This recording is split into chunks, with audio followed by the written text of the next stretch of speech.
অনেকটা দেরিতে হলেও মুস্তাফিজের আইপিএল থেকে বাদ পড়া ইস্যুতে অফিসিয়ালি একটা মন্তব্য পাওয়া গেছে, যেখানে আইপিএলের চেয়ারম্যান অরুণ সিং ধুমাল বলছেন মুস্তাফিজের আইপিএল থেকে বাদ যাওয়াটা বা তাকে সরিয়ে দেওয়াটা ছিল দুর্ভাগ্যজনক।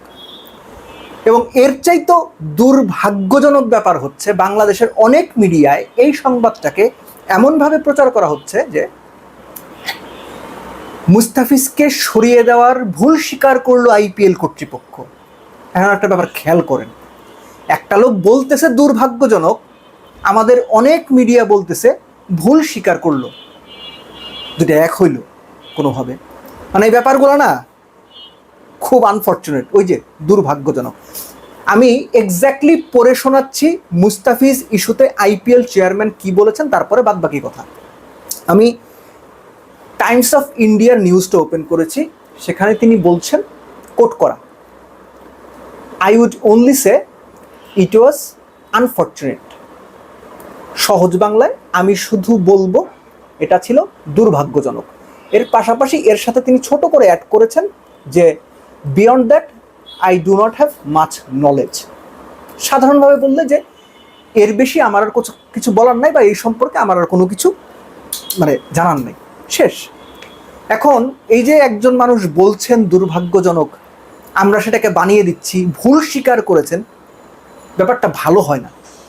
একজন মানুষ একরকম কথা বলছে, সেটাকে ফটো কার্ডের ব্যবসার জন্য সম্পূর্ণ ভুল একটা মানে দাঁড় করিয়ে সামনে নিয়ে আসা, এটা ওই যে ওই বক্তব্যের মতো আনফর্চুনেট, দুর্ভাগ্যজনক। মুস্তাফিজকে বাদ দেওয়া এবং আইপিএল চেয়ারম্যানের আনফর্চুনেট, দুর্ভাগ্যজনক বলা কিছু যায় আসে না ভাই, বিশ্বাস করেন। এই যে এতদিন পরে এসে মুস্তাফিজকে বাদ দেওয়াটা দুর্ভাগ্যজনক ছিল, এর বেশি আমার কিছু বলার নাই, আমাদেরও কিছু বলার নাই। আপনারা বাদ দিছেন। এখন দুর্ভাগ্যজনক বললে মুস্তাফিজ বা বাংলাদেশ ক্রিকেটের সৌভাগ্য ফিরে আসবে না। এই যে মুস্তাফিজকে বাদ দেওয়া ইস্যুতে যে ঘটনা প্রবাহগুলো তৈরি হলো, বাংলাদেশ একটা বিশ্বকাপ খেললো না বা খেলতে পারলো না, বা খেলতে যাওয়ার সুযোগটা হাতছাড়া করলো। অনেক রকম ন্যারেশন হইতে পারে, বাংলাদেশ বিশ্বকাপ খেলতে না গিয়ে ভুল করেছে, সঠিক করেছে, আলোচনা হইতে পারে। কিন্তু এই যে বাংলাদেশ যে বিশ্বকাপটা খেললো না বা খেলা হলো না, এটা তো আর ঘুরে আসবে না। মুস্তাফিজের বাদ পড়াটা দুর্ভাগ্যজনক ছিল, এটা বলার মাধ্যমে বাংলাদেশ ক্রিকেটের সাথে আইসিসির যে সম্পর্কের দূরত্বটা তৈরি হলো, সেটা কি সহজেই ঘুচেছে আপনাদের সেটা মনে হয়?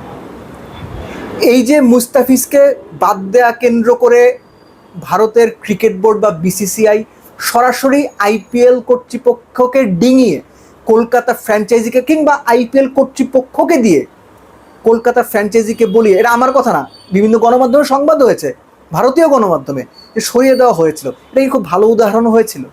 একদম না, কোনোভাবেই না, কোনো দেশে এই উদাহরণ নাই। এখন এটা দুর্ভাগ্যজনক যদি অরুণ ধুমাল সাহেব বলেন, কি যায় আসে? কিছুই যায় আসে না। মূল কথা হচ্ছে এই মুস্তাফিজ ইস্যুটাকে কেন্দ্র করে,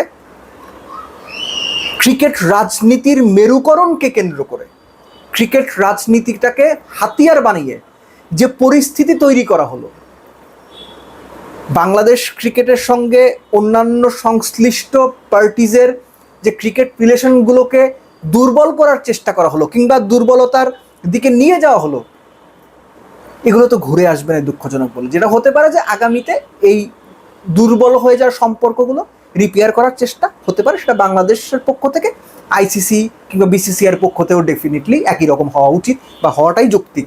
বাট একটা কথা বলাটা জরুরি, যে ক্রিকেট রাজনীতির অংশ হিসেবে মুস্তাফিজকে আইপিএল থেকে এরকম অযৌক্তিকভাবে বাদ দেওয়াটা মোটেও ভালো কোনো কাজ ছিল না। এটা ক্রিকেটের জন্য ভালো কোনো উদাহরণ হয়নি। তাই এতদিন পরে এসে যখন বলা হচ্ছে যে এটা আনফর্চুনেট ছিল, তখন আসলে বাংলাদেশের দর্শক কিংবা ক্রিকেটের জন্য এই কথা খুব বেশি মানে রাখে না। শুধু ছোট করে ওই ভদ্রতার খাতিরে বলা যায় যে না, দেরিতে হলেও তারা তাদের ওই দুঃখ প্রকাশটা বা দুঃখজনক বলছে, এটুকুই হচ্ছে ওই যে মন্দের ভালো, যে ভাই মরছে তো কি হয়েছে, চোখটা তো বাচ্চে, ওরকম একটা ব্যাপার আর কি। আর এর সঙ্গে যে আগেই তো বলছিলাম যে বাংলাদেশের গণমাধ্যম এই দুর্ভাগ্যজনককে বানিয়ে দিয়েছে ভুল স্বীকার করা। আইপিএল কর্তৃপক্ষ ভুল স্বীকার করলো। আমার অনুমানে কাজটা যারা করেছে সবাই হয়তো করেনি, বাট যারা করেছে বড় গণমাধ্যম আছে এর মধ্যে, নামী গণমাধ্যম, সার্চ দিলেই পাবেন, ফটো কার্ড দেখলেই পাবেন, যে পাবলিক পালস বুঝে এই দুষ্টুমিটা তারা করার চেষ্টা করেছে। কারণ আইপিএল কিংবা ভারতীয় কর্তৃপক্ষ ভুল স্বীকার করেছে এটা যদি বলা হয় তাহলে কাটতিটা ভালো হবে, পাবলিক খাবে ভালো, ওই যে ভিউ ব্যবসা, ক্লিক বেটের ব্যবসা, পাবলিক খাবে ভালো। এনিওয়েজ লাস্টে বলবো যে এই যে ভিউ ব্যবসার কারণে দুর্ভাগ্যজনককে ভুল বানিয়ে দেওয়া হলো, তো আমিও উল্টো করে বলি এই যে ভুল বানিয়ে দেওয়ার যে ব্যবসাটা, এইটাও মুস্তাফিজকে আইপিএল থেকে অযৌক্তিকভাবে বাদ দেওয়ার মতোই আনফর্চুনেট। বাংলাটা হচ্ছে দুর্ভাগ্যজনক।